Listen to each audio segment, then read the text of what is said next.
Hello everyone, welcome back to my lectures.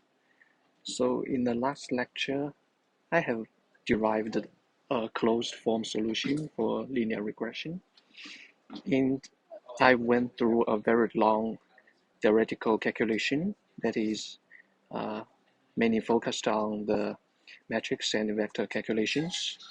The purpose of the calculation in the last video is we have generalized the solution for linear regression problems by this equation here. So we will not limit our data and we will not limit our feature numbers. So we have generalized our solution for any data and any feature. And I also used another method to derive this solution. So by using the Euclidean distance, and I also got the same solution here. Okay, maybe you felt somehow a little bit boring in the last video because that's all about mathematical calculations, but this solution will turn out to be very useful in the linear regression problems. So in this lecture, I think we will go through some easy concepts, also commonly used in machine learning techniques. But firstly, before we get to the new material today, I would like to firstly talk something about the solution we got last time. So this is the solution we got. And so although we have got this closed form solution, but this solution is not perfect. There are actually some problems with the closed form solution. So this is the solution we got last time. X transpose X, take the inverse, X transpose Y. So here X is a matrix and Y is a vector. So X and Y are all information about our training samples. In the first problem this solution has is that sometimes we can see that we need to compute the inverse.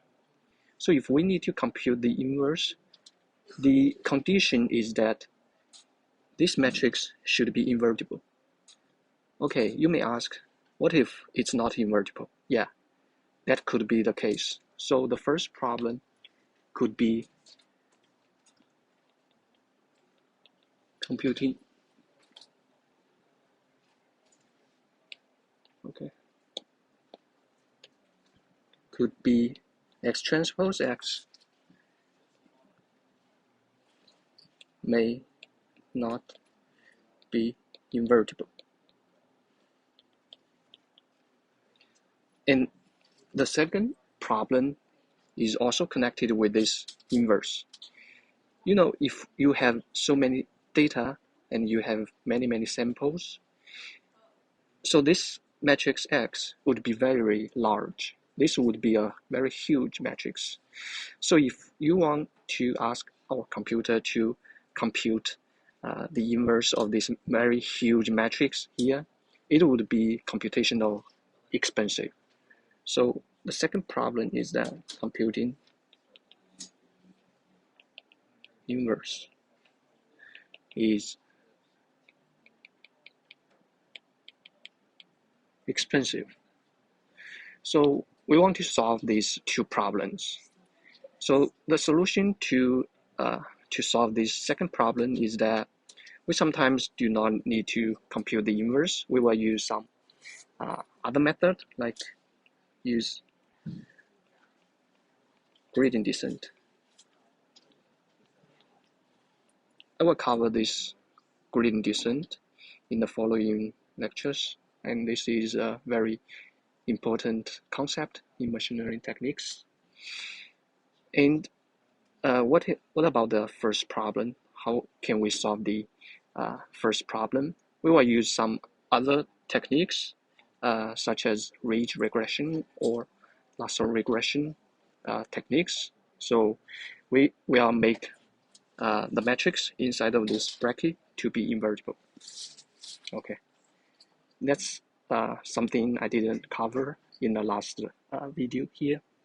So in this lecture, I will mainly cover some simple concepts, but also this is also very commonly used and important concept in machine learning. So this is called, what is underfitting and overfitting.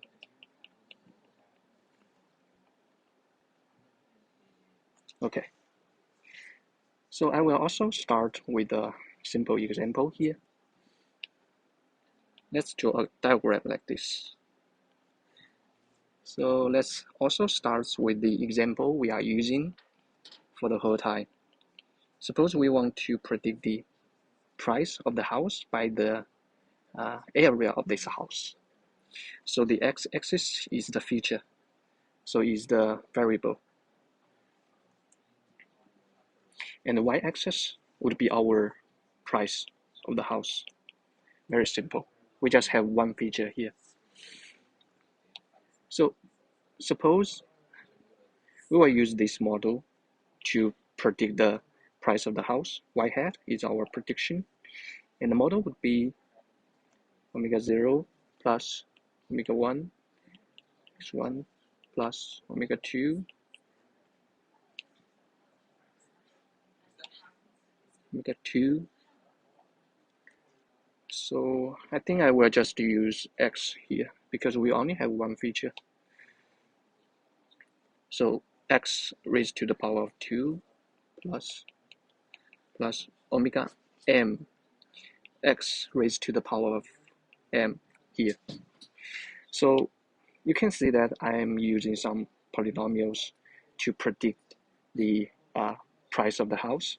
So here m would be the degree of the polynomial. Okay, so suppose our data is something like this. I give you some training data here. So we have a house here, we have a house here, we have a house here, another house is here, another house is here, another house is here. So we have the information about 6 houses here. And we want to use these training samples to train a machine learning model. Okay, suppose firstly you use a very simple model that m equals to 1. So what is m? If m is equal to 1, so here you will have only these terms, right? Because here you will make m equals to 1, and all those terms is 0 here. Okay, so if the degree is 1, it's nothing but a straight line here. So suppose you find your model, and you find your optimized model is something like this. Okay, this is the model you got, and this is a training point, and this is the model.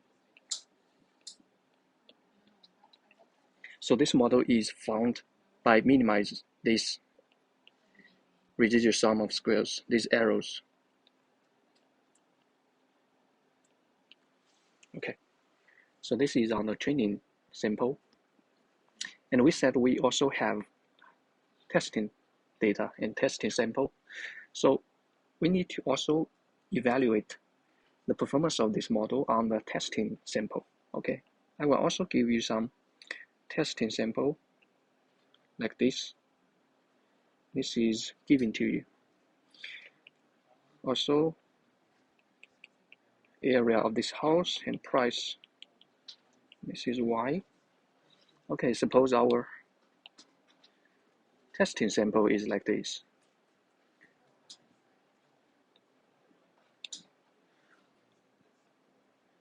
we have another house testing sample here. Okay, we have 4 houses in the testing sample. So we should use the same model, because in the training sample and testing sample, the model should be the same. So we just use the same sample. Suppose our same model.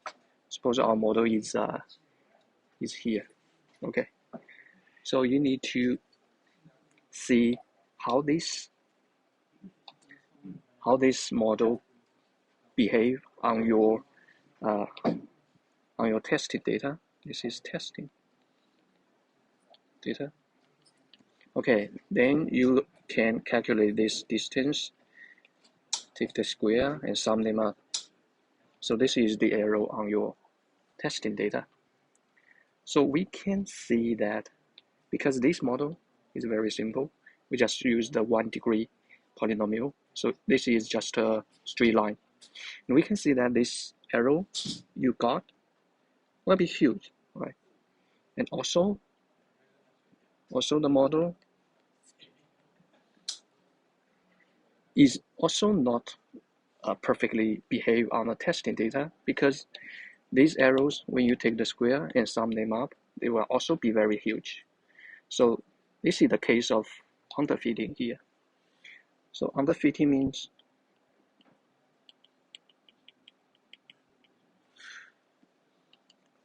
our model we chose is too simple. It's too simple because we can choose higher degree polynomial, but we just choose one. So this model is very simple here. This is simple. So the consequence is that the training error is high, and the testing error is also high, right? You can see from these 2 diagrams, this simple model, it is unable to fit all those training data. Also, it is also unable to fit all those testing data. So the errors on the training sample and testing sample are all very high. So this is the underfitting, means the model you choose is too simple here. Okay, let's see another case. So you may imagine what is the other case. So the other case is the overfitting. Again, we can continue to use this example here. I just maybe copy it. So we will continue to use these 6 houses, but we will choose more complicated models. Anyway, I will remove the model and just leave the data here.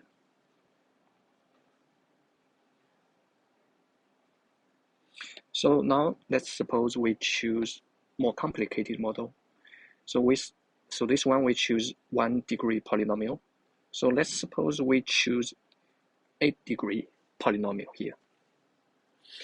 Of course, you can choose 9, you can choose 10 as you want.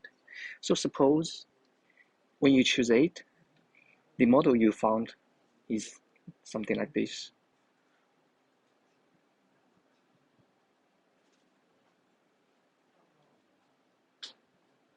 Okay.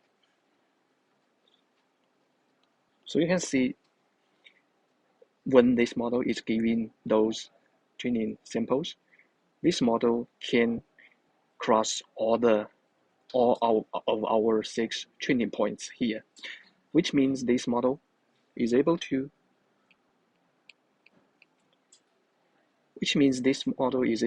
predict the price of the house of all of our 6 training samples here, which seems very good. But remember, we have testing data here. Let me copy the testing data.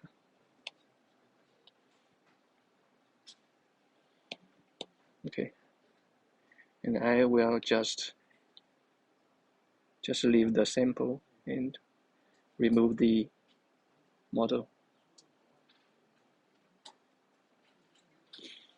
Okay, we need to move our model here because we will use the same model. Okay, suppose the model is something like this.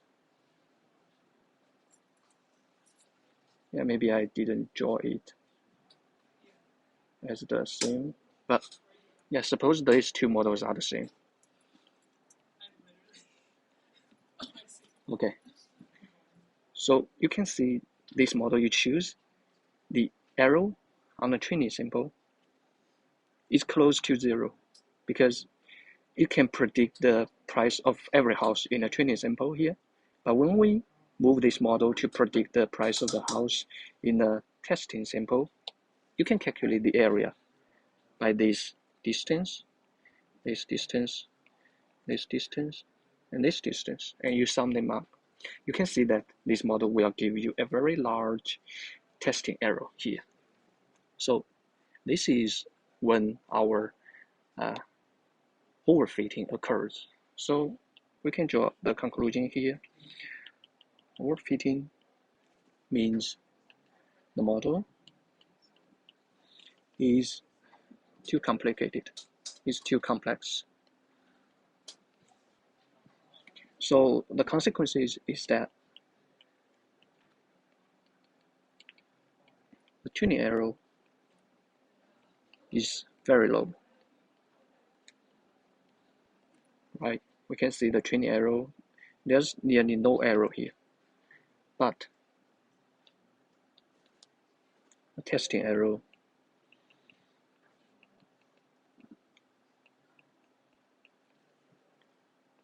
is high, right? So we can see in this diagram, this very complicated model is unable to predict the price in our testing sample here. So this is overfitting, and this is underfitting. They are two opposite scenarios. And so we see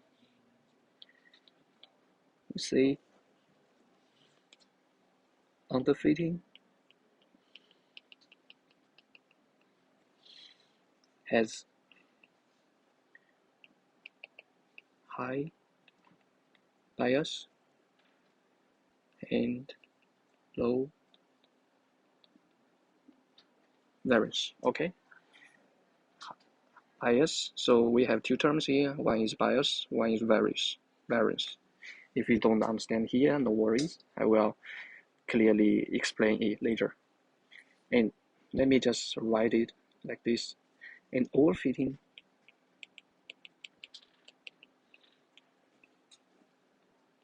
has low bias and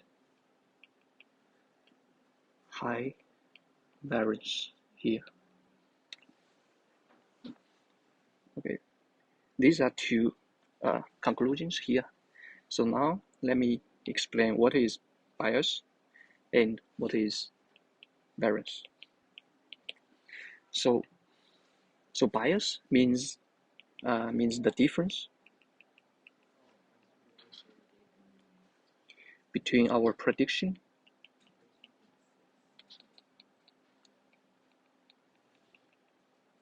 and our ground truth.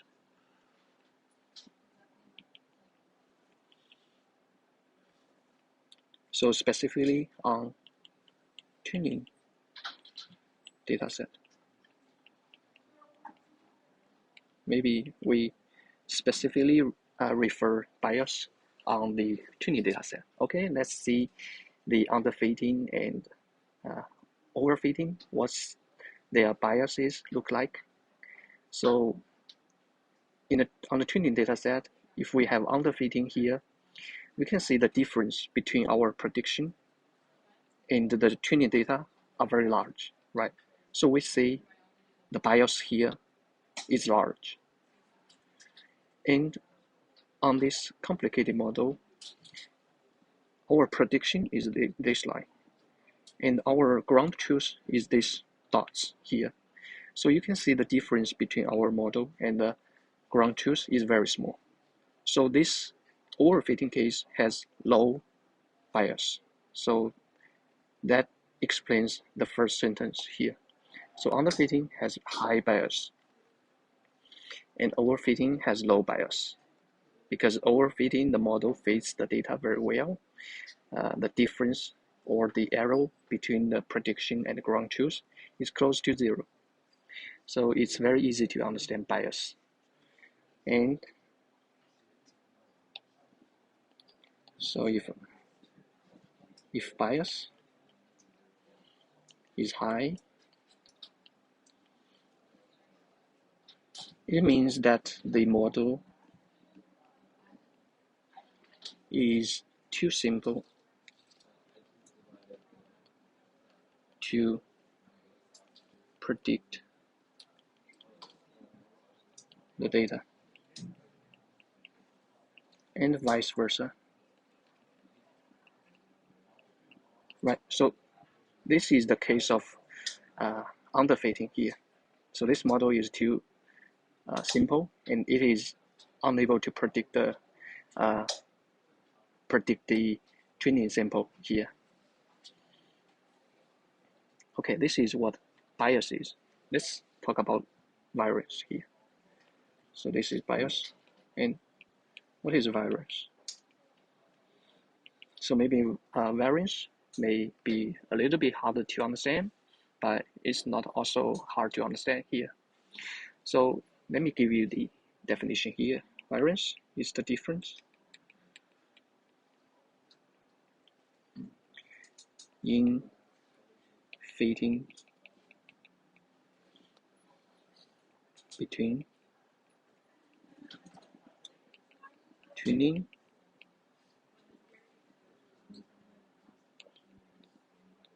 data and testing data.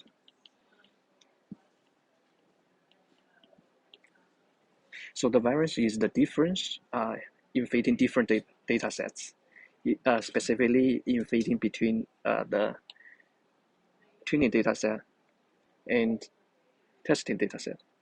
We see it by measuring the arrows here. Okay, if you don't understand this sentence, you can maybe understand this one. Or variance is the ability of our model to be generalized.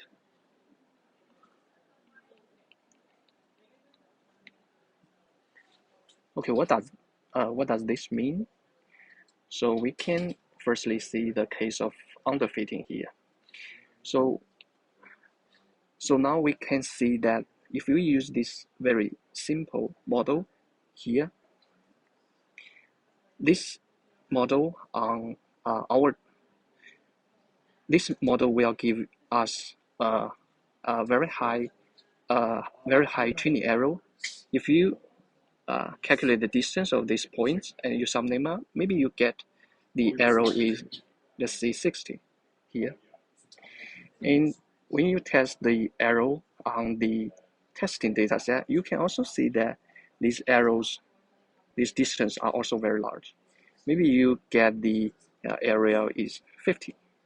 So you can see the difference of the tuning error and testing error. The difference is maybe 60 minus 50. You will have 10, right? So this is the difference between the error of your tuning sample and testing sample. And on the contrary, if we separately calculate the error of this overfitting case, so we can see that the error may be 0 here. Okay, let me write here. Maybe the error, this one is 60 and this one error is 50, so the difference is 10. So here, maybe this error is 0, and this model can perfectly predict every training points here. But when you apply this model on the testing data, you will get some error, and this error is large. You can see this distance are large, so it means the error is large. For example, the error maybe you calculate is 70. So when you compare these two numbers, you can see that the model behaves perfectly on your training samples. You also expect this model behave very perfectly on your testing data, but it's not. It performs very badly. So that means overfitting case, it has high variance because this difference is large. And on the contrary, in the underfitting case, this difference between the errors is small, right? It's just 10, it's small difference. So it means this model can be generalized. So it means the variance is small here. So that is underfitting. Underfitting has low variance here, and overfitting has high variance here. So it means the overfitted model is very hard to be generalized. Okay, and let me write one more sentence to further help you understand. If variance is high or is large, the error difference. So it means the error difference means our tuning error and testing error. Error difference between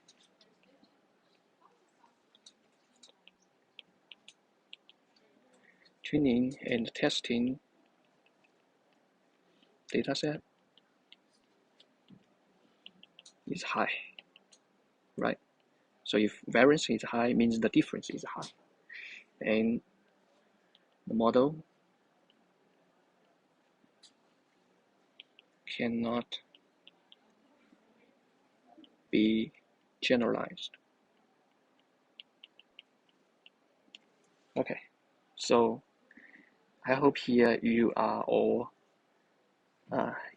able to understand the variance and bias here. It's easy concepts here. Okay, if you don't understand, I give you a diagram here. So let's suppose the y-axis is the arrow, and the x-axis is the m. So you remember m is the degree in our polynomial model here. If the m is bigger, it means that we choose a more complicated model here. Okay, now we'll use one color, maybe purple, to represent the, maybe I will draw the training error first. So we can see that as m increases from 1 to 8, the tuning error, so this is the tuning error here, and this is the tuning error here. We can see that tuning error is decreased, right? So we can draw the line of tuning error first. Maybe you will get some curve like this. And when you increase the m to some number, it goes to 0. So this is our tuning error here. And how about testing error? So we found that when m equals to 1, the testing error is high here. And as you increases the m, this one is also high, right? But it will reach to some minimum at some extent. So as we increase m, the in the simple model, the testing error may be also very high, but when you increase the model complexity, it will be decreased. But at some point, it will be blow up here. So this is the case of overfitting here. You can see when you increase the M to some extent, you can see this testing error becomes higher. So this is the testing error here. So here in this region,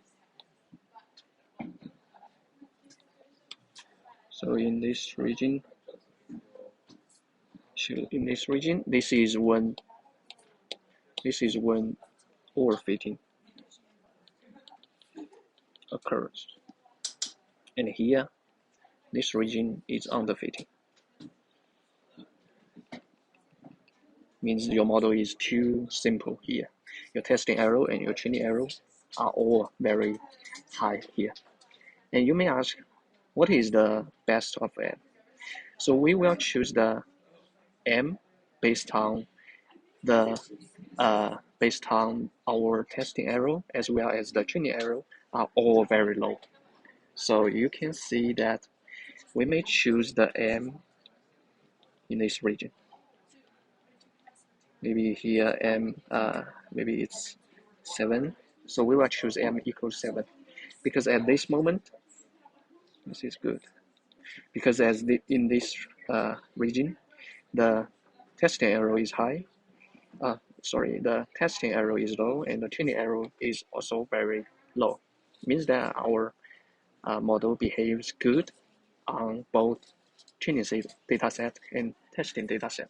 Okay, so here is all the materials I want to cover in this lecture, and you should pay attention that although I just use linear regression as the problem, as the example here, to explain the overfitting and underfitting, but overfitting and underfitting exists in almost all of our machine learning models here, and it doesn't mean that it only exists in the linear regression problem. It will also exist, for example, in neural network problems here. Here I just use linear regression problem to explain the concepts here. And another thing we will address in the next video is that we don't like neither underfitting and overfitting. So when the overfitting is occurred, how can we prevent overfitting in linear regression problem? That's one very important issue here. So I think I will cover it in the next lecture. Thank you for watching this video. See you next time.